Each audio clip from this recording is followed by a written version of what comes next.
যে তারা ইফতার দিচ্ছেন 2 থেকে 3 লক্ষ টাকার মতো করে, সেটি শুধু ঢাকা বিশ্ববিদ্যালয় বলেছেন। সুতরাং বাংলাদেশের যে কোনো শিক্ষার্থীরা অথবা যে কোনো ছাত্র সংগঠনগুলো এটি খুবই জানতে চাইবে যে 3 লক্ষ টাকা যদি প্রতিদিন আপনি খরচ করেন, তাহলে পবিত্র মাহে রমজানে শুধু ঢাকা বিশ্ববিদ্যালয়ে আপনার 90 লক্ষ টাকা খরচ হচ্ছে। তাহলে এটি তো অন্য সকল বিশ্ববিদ্যালয় শিক্ষা প্রতিষ্ঠানও এরকম আপনি খরচ করছেন।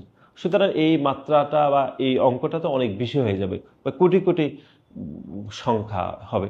সুতরাং আমরা সেই জন্য জানতে চেয়েছি, যেহেতু ওনাদের বক্তব্য থেকে আসছে, আমরা নিজ থেকে আসলে বলিনি। সুতরাং এটি আমরা প্রথম ধাপ হচ্ছে এটি।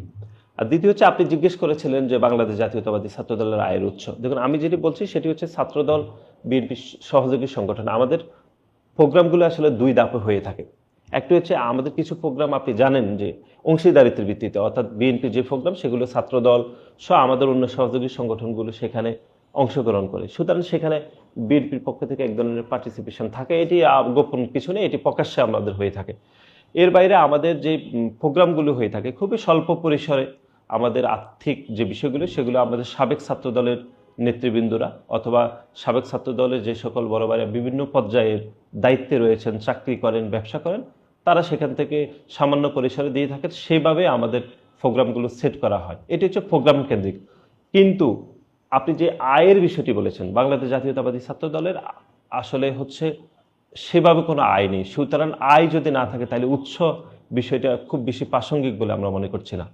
এবং আমাদের যে ছাত্রদলের যে একক প্রোগ্রামগুলো হয়ে থাকে সেই প্রোগ্রামগুলো ছাত্রদলের বিভিন্ন পর্যায়ে যারা অতীতে দায়িত্ব পালন করেছেন বা যারা ব্যবসা বাণিজ্য করছেন, চাকরি করছেন, দেশে বিদেশে রয়েছেন, তাদের থেকে সহযোগিতা করা হয়ে থাকে। এবং আমরা এবার আমাদের যে আমরা ফরম বিতরণ করেছি, সেখানে প্রত্যেকটি ফরম বিতরণের এগেনিস্টে আমরা একটি নির্দিষ্ট খুব সামান্য পরিসরে আমরা অর্থ বরাদ্দ নিচ্ছি, সেটি 10 টাকা করে। সেগুলো একটি বড় সংখ্যক টাকা আসবে এখান থেকে। এর বাইরে আমাদের পরিকল্পনা রয়েছে যে আমরা একটা পলিসির মধ্যে থেকে কাজ করার জন্য।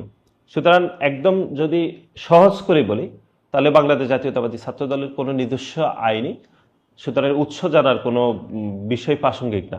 আমাদের যে প্রোগ্রাম কেন্দ্রিক যে খরচগুলো হচ্ছে, যেগুলো আমরা আমাদের মূল দলের সাথে যৌথ ভিত্তিতে আমাদের প্রোগ্রাম হয়, সেগুলো মূল দল আমাদেরকে একটু কন্ট্রিবিউট করে। আর ছাত্র দলের যে একক প্রোগ্রামগুলো সেগুলো আমরা বলেছি শুভাকাঙ্ক্ষী ছাত্র দলের সাবেক নেতৃবৃন্দ, যেহেতু আমাদের অনেক বড় সংগঠন, আমাদের লক্ষ লক্ষ নেতা কর্মীরা, সে খুব